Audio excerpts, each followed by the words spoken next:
The BondCast. BondCast. God, I love that. I love that opening, the animated opening. Huge shout out to my manager, Jason Bernstein, for that.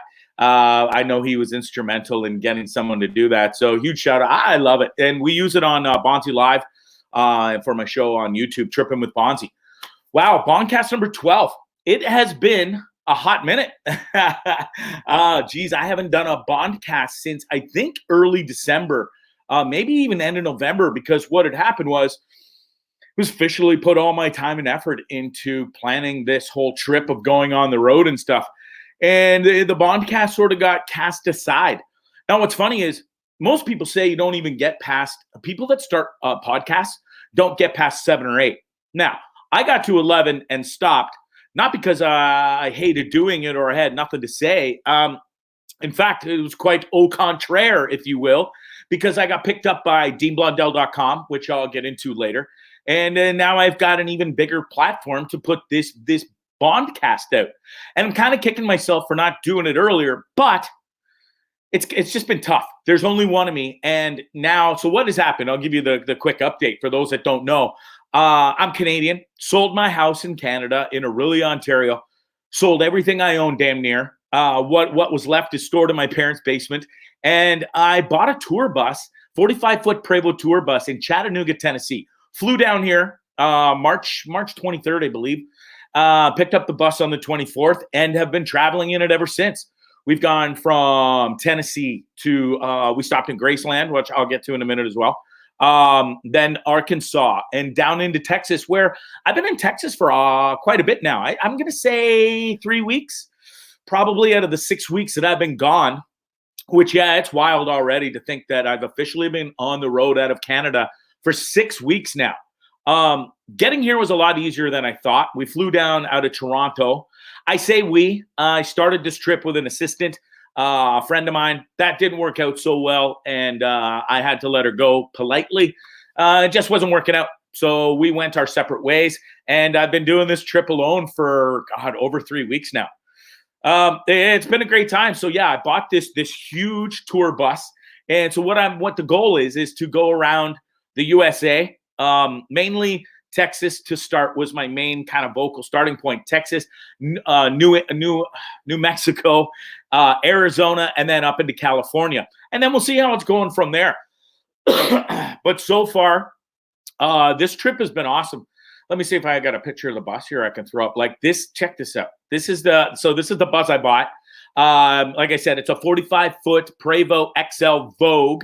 And it's a 1995, and God damn it, she's a beauty. Right from the get-go, it ran like a charm, but we did run into a bit of problems once we got into the north of Texas, around the Dallas area. I sprung a leak. Now, I could already hear the bus was leaking air underneath. I didn't realize the extent of the air leak problem that I had underneath that bus. So what happened was one of the main valves on the right side totally went, and my bus was riding with a full lean. Not good situation. And it ended up ripping my back rock guard off, which not a big deal. You don't really need them anyway. But it did cause quite a ruckus in the streets for a bit, and ended up sleeping in a Walmart parking lot for a couple nights until we got a guy by the name of Christian from American Bus Specialists. Big shout out to him. He came and fixed the bus for me and said, son, you got yourself a problem here. Unless you don't want this to happen again, I suggest you come to my shop and see me. So I did just that. Unbeknownst to me, I had to drop a serious amount of dollar bills on it to get it fixed. So we got 2 new tires, all brand new shocks on the bus, and 13 new air valves and hoses. Now, that should definitely get me to California, hopefully, knock on wood, without any more major issues. Definitely feel safe because we're going to be heading into the desert, in the middle of nowhere. It's, out towards the west of Texas when you're heading into New Mexico. Then we're going to be going to Roswell and checking all that out, Area 51. It's just a lot of desert land out there and a lot of barren driving. So you want to make sure everything is tickety-boo. So I spent the money. I feel so much better. And, yeah, so we started in Chattanooga, Tennessee, got on the road. And we stopped in Graceland was our first stop. And that was fabulous. And listen, I was never a huge Elvis fan by any means. But I just was sorry. I'm checking my settings here to make sure my audio. Of course, it's not the right microphone, but I switched it over now. I'm not going to start this podcast over, but you should find the sound a much higher quality now. And I'm glad I figured it out only 5 minutes into this podcast. Oh, what an idiot. Just there's so much going on. And so that was my whole point of this is like, I'm on the road. I'm doing this. I'm filming content for my YouTube show, Bondzee Live. And, I'm interviewing. The goal was to interview social media stars, if you will. And not only that, I knew I was going to meet unique, just weird, awesome individuals across the USA. And I have already, mission accomplished, and so many more to meet. I've already had the pleasure of meeting a retired U.S. Marine Corps veteran. I've interviewed bands already, a Mexican country band, which was a real trip. That episode hasn't dropped on my YouTube channel yet. But I've also got to go to so before I get off to all that, okay? So we're making content for my YouTube channel that I encourage you to go subscribe to. It's Trippin with Bondzee on YouTube. Hit the subscribe button, give it a thumbs up on all the videos, and make sure you hit that notification bell so you don't miss any of the new videos I post or when I do live shows as well. So listen, Graceland was awesome. I had no idea, and I literally went there for my mom. She's from England. Huge Elvis fan. She never got to see him live. She's still pissed at my dad to this fucking day for that. The poor fella has never got to live that down. Anyways, poor Kenny. Excuse me. And and she never got to go to Graceland either. So I knew that I had to pass. It was one option to pass Graceland, Memphis, if you will, on the way to Texas, because that was my first goal. I wanted to get to Texas and really begin this tour. I have a bunch of friends here, and I thought it would be a great way to start off tripping with Bondzee in Texas, So anyways, we did stop in Graceland. We got free passes. Thanks. A big shout out to Graceland for that. I promoted the hell out of them. Dropped a great video on YouTube that was actually edited by a good friend of mine who also does a ton of work for Our Lady Peace. Rich Meisner, big shout out to Trusty Truster for editing that great video from Graceland. Anyways, it was a really cool experience there, and I found it rather emotional, haunting. It was I could feel Elvis's presence. When I walked into the, he's got his own racquetball court outside of his house on the property, and when I walked in there, it felt weird. Now, it's not where he died. You're not even allowed to go upstairs to the bathroom where Elvis either took his life or just has succumbed to his life in that bathroom. But I don't know. I got this cold, like almost not breathing in my ear, but like down my neck and back. And it was just like, what the fuck was that? Anyways, I didn't stay too long in there. And I looked around and there was nobody else in there except the one security girl who watches over to make sure, you don't go into the places that you're not supposed to and touch anything you're not supposed to. Anyways, she wasn't the one that blew down my neck and ear, though I wish she was. She was pretty hot, by the way. But she was just standing there about 20 feet away from me, just eyes forward. And I was like, I wanted to almost ask her, I was like, do you feel that? Or is that just me? Anyways, I wasn't sticking around to ask questions. I got out of there. And then you go into the area right into the gravesite. It was something to behold. There was his mom was there. The whole family damn near was there. Was his little brother that was stillborn when Elvis was born. I had no idea half of the stuff that went down in Elvis's life until I did the amazing house tour. You got to see the 2 private jets that he has. That's right on the property. And now there's 6 or 7 museums that you get. That's across the street from Graceland. They've done a fantastic job. I know back in the day, people have said, oh, it was cool. You go in the house and that was kind of it. And I don't even think the plane, or you had to pay extra for the planes. Now, I got fully comped, so I got to go everywhere and see everything.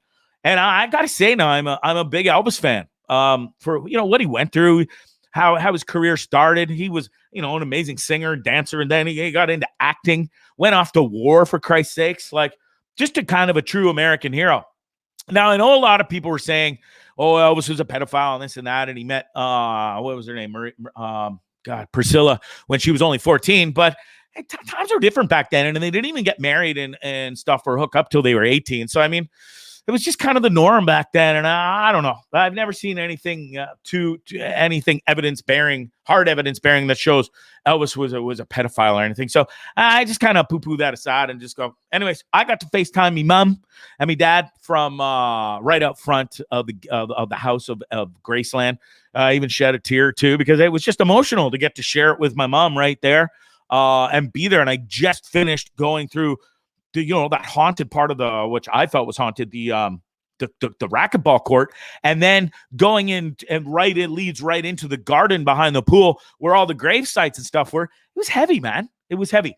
Anyways, it was a great time. I really enjoyed my time there and certainly left my mark there as well. For those of you who see me on Dean Blundell's podcast, I told the story about how my assistant, who was with me at the time, we were parked on the Elvis Presley campsite, RV campsite, and she accidentally hit the shitter dump button, if you will. So whilst we're parked right on the thing and we're not hooked up into the sewer system yet, I hadn't done that. She hit the dump button by accident, thinking it said pump for the water pump. So I come back from the tour, and I got all these people giving me filthy, dirty looks, and I'm like, the fuck is that smell? That's like rank. Where the hell, like who? And then I get on the bus and she just decides to tell me and comes clean that, listen, I have to tell you something. I accidentally dumped our entire shit tank underneath the bus. And I guess people were pounding on the bus door going, turn it off, turn it off. Anyways, it was too late. I mean, she dumped almost the entire tank went out underneath our bus, and the smell was just wretched. So we definitely left our mark on Graceland. And then it was torrential storms there, but downpours. And the grounds were really wet. Anyways, it got stuck twice and really caused a ruckus in part of their two parts of their property. So thanks to Graceland for the free passes and the great memories. And I'm really sorry about leaving my shit all over your RV site and wrecking your land, if you will, in a couple spots. Anyways, great time though, and I've told a million people about it. So expect some love out of it, if nothing else, if you will. Oh man, what else? It was really cool. We got to go downtown Memphis, check out BB Kings and stuff too. They had a really cool live band there. So yeah, overall a great time in Tennessee. Moving on, we made a quick one-night stop in Little North Rock, Arkansas. And we stayed at this creepy ass orphanage from the 1900s where over 200 kids were orphans there. Now, I'm going to brush over this pretty quick because you go watch the episode on my YouTube channel. We've talked, it's on deanblundell.com as well. You can go check it out there. But yeah, it was this huge, massive building. And 2 of the 3 of the floors are rented out for businesses, some apartments even, I think. But the 4th floor is forbidden to go on. Why, I asked? Oh, it's got a lot of damage and water damage stuff. Bullshit. That thing is fucking haunted as the day is long. I could feel it. Now, I don't know if I got some sort of being inside of me or some sort of power that allows me to feel like, but I've had this for a long time and I feel weird shit and I can sense stuff, Anyways, I really felt weird there. It was creepy. I felt like I couldn't see the kids looking out at me, obviously, but I could feel them. And then late that night at 2:45 in the morning, the generator decides to just cack on me and shuts off. And we froze our ass off for the rest of the night. And I swear to Christ, I could hear those kids laughing at me and go, sucker, you're gonna freeze. Welcome to our property, fucking freak. Anyways, it was a trip being there. It is now a local farm. There's a ton of property there, and it's a non-for-profit. And all the locals come and they get a little piece of not a little piece of land, but there's a huge fenced off area where you can grow some crops, whatever you want, whether it be fruits, vegetables, herbs, whatever. And it's really cool. They got cows there, chickens, fresh eggs you can get every day. And it's all locally sourced, and people sell their wares there on the weekend as well. Anyways, cool spot. Very creepy. Glad I only spent one night there, and we bounced. And then we get to Texas. I've been looking to come into Texas I've never been here. And listen, it's been amazing here so far. And we started off up in the McKinney area, just north of Dallas. I was house sitting for about 4 or 5 days for a buddy, and then So got to tour all around there, played some golf, which was cool. I've been dying to golf since Canada. I think we played at the end of November last year, 2020. But anyways, let me have a sip of my beverage here. I'm back on the coffee in the afternoon. Just one, though. And anyways, delicious. I instant coffee. Who knew? So good. Now, my friend Brent on tour might beg to differ. He's a huge coffee connoisseur. Anyway, shout out to Brent on tour. And go check out his podcast as well. You can find him on DeanBlundell.com's platform. Anyways, where was I? Oh, yeah, Dallas. Really cool spot. We got to kind of tour around a lot. Had some great food up there. But I still hadn't had a chance to get into the Texas barbecue. Now, that was coming. But that was where in Dallas, I got the just outside of Dallas in Irving, I got the bus fixed. And I was actually in I hate to say broken down. I was never like broken down to the extent I couldn't drive the bus, but the bus needed some love. Anyway, so we were parked in Irving. I was parked in Irving at this point. I had gotten rid of my assistant. And I was probably landlocked between the Walmart parking lot and then the bus shop, American Bus Specialist shop, for about 9 days, I'm going to say. Anyways, the 6 or 7 days I spent at the American Bus Specialist was quite cool, actually. I got to do some great footage there. They had about 50 Prevosts on site, smashed up old Prevosts, really fancy $1 million Prevosts, and everything in between. And ones that were never converted from a coach, a passenger coach originally. So got some great footage there. There was a cool horse on site. Actually, I got a picture of this. I did have a picture of it. Where'd it go? Oh, you know what? I think I took it down. Anyways. Oh, no, it's right here. Check this out. Only in Texas can you get your bus fixed at the shop and get a picture of a horse standing in front of it whilst it's getting fixed. Anyways, I love that place. It was so much fun.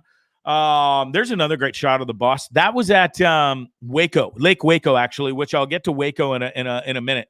But that was at a cool RV park in Waco. Now, finish up in Irving. So I got to also meet a lot of Mexican rock bands or Mexican country bands go to American Bus Specialist to get their bus fixed. Guy's world famous. He flies all across the USA.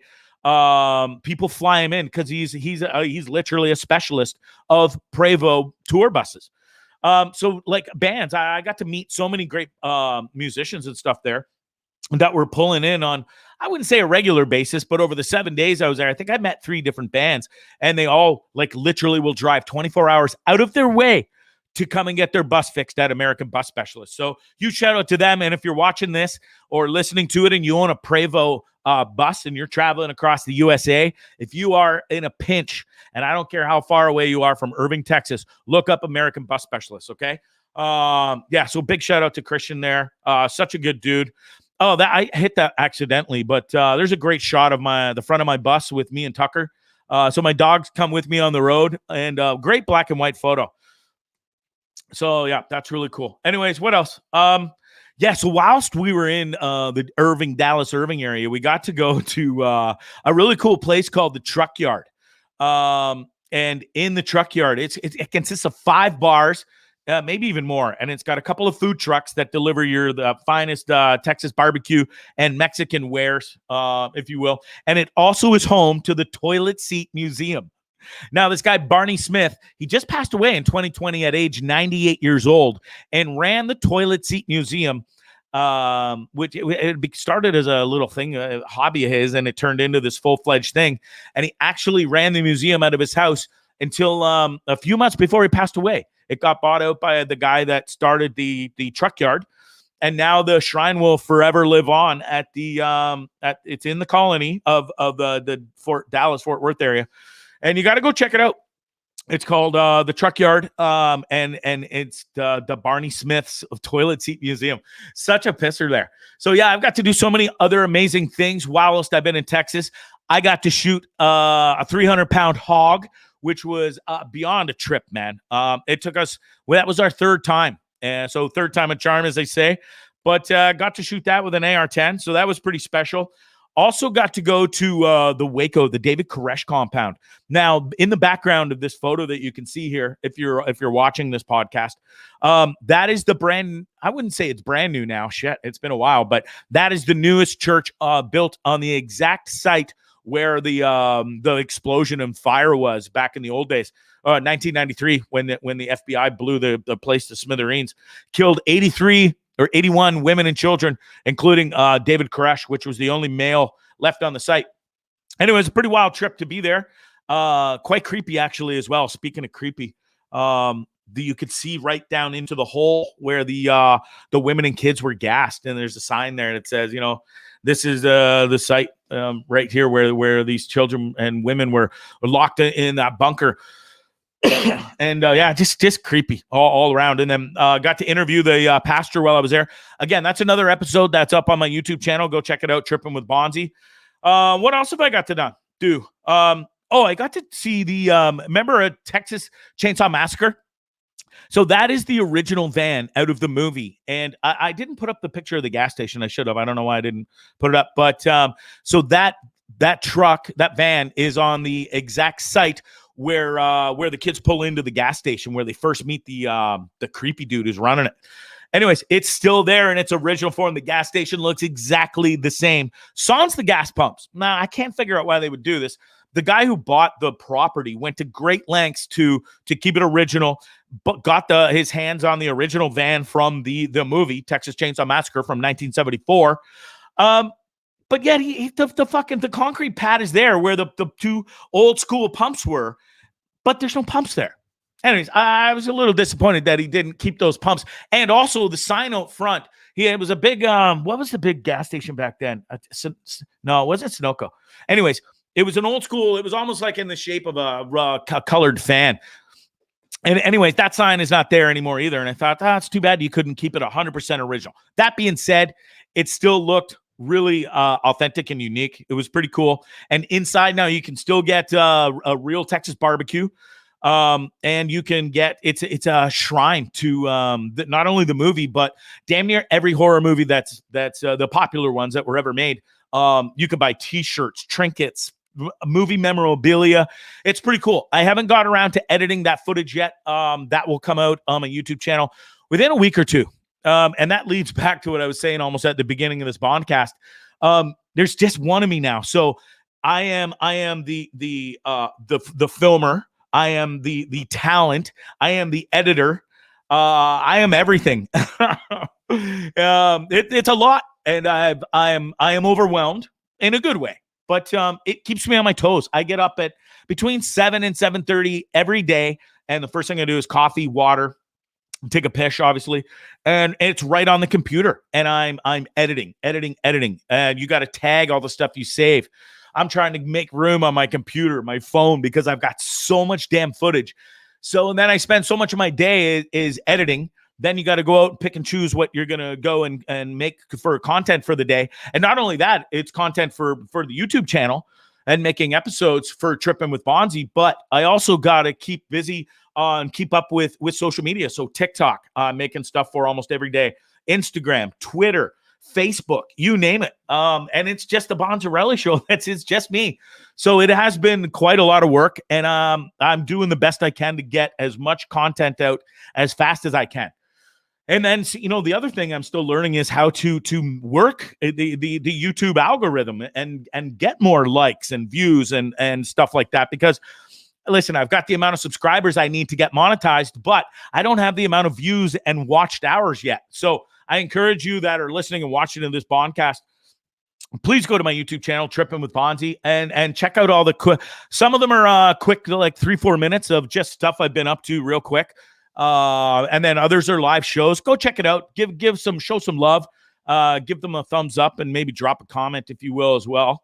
And also, speaking of cool things I've done here in Texas, I got to go to under 18 gold medal game between Canada and Russia, and got to meet Stevie Eiserman, which is a huge, huge accomplishment for me.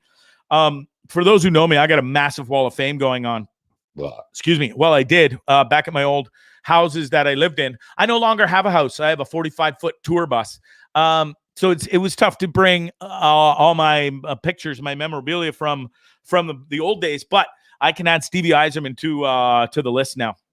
And what a outstanding, awesome human being, so humble and cool, and yeah, just so down to earth and chill.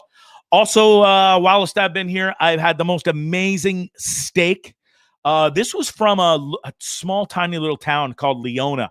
And it's the home of the world record holder. I think the guy ate 96 ounces of steak. His name's Harry Long, I believe. Oh, what a handle, eh? Anyways, this dude's not even a big old fat guy. He ate 96 ounces of steak in one sitting, along with a bottle of bourbon, I believe he smashed back. Anyways, quite the place to be. We got the most amazing steak there. I've had some great barbecue. I've tried out Rudy's, which was really cool, and Black's, which is pretty famous here in town. Not as famous as Franklin's, which I haven't had yet, but Black's was really good, and it's just a touch better than Rudy's, I would say. Not that I'm a huge barbecue connoisseur. I thought it was all fantastic, to be honest with you. But man, oh man, I've got my feast on here with some great barbecue. And the other thing, first time ever, I am no longer a crawfish virgin. Those things, I was terrified to go and eat crawfish. And I'm like, oh shit, man. They call them mud bugs down here, if you will. And my buddy took me. I stayed at his ranch in Centerville, Texas, and he's like, oh, you ever had mud bugs, son? And I'm like, fucker, mud bugs, bro. He goes, crawfish. And I was like, no, and it doesn't really sound appetizing either. I'm not a big seafood guy or anything. And he goes, oh, I'll tell you, do you like chicken wings? And do you like lobster? And I'm like, yeah, I like both of those. He goes, well, I'll tell you what, I think you're going to like crawfish. So we went, that was our first night of hog hunting. We went at about 5:30, stayed about till about 7:30, didn't get a hog or see one that first night. And then we went straight out for my first crawfish feast. And God damn it, those mud bugs are damn tasty. So they come out 5-pound bags. They dump it in front of you. You tear it open and pull it in this huge bowl, like you can see here, right? And there's a little trick to it. As you can see, maybe in that picture, about halfway down, it's the head is pretty long, and then it meets the body, the ass end, if you will. And so there's a trick to it. You gotta like give it a little twist, pull the head off, and it's just hollow there, pretty well down. And you can't see in his brain, but you give it the old Texas suck, they call it, and all the flavor is kind of down in there. Oh, delicious. I couldn't believe how fucking good it was.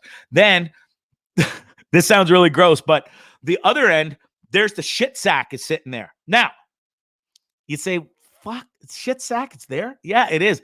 Some people flick it off and they don't do it. Other people, they're just like, So you crack the shell. There's a little, like, at the end of the tail is like almost like a little button. You just kind of push up, pull out the meat at the same time. Fucking delicious. You dip it in some spice, and then this tub of butter, melted butter, drop it in your gullet. Oh my God, so goddamn good. Anyways, who knew? I did eat my fair share of shit sacks. They're pretty flavorful, actually. I know it sounds so disgusting, but I found on the bigger the crawfish, the bigger the shit sack, and it just looked a little too much for me. So I'd wipe those ones off. But the littler they were, they weren't so prominent and stuff. And it just looked like a vein almost. And you're just like, fuck it. And by the time you dip it in the spice and it's dripping with butter, melted butter, you don't even care. All right, moving on from shit sacks and crawfish. What else have I got to talk about?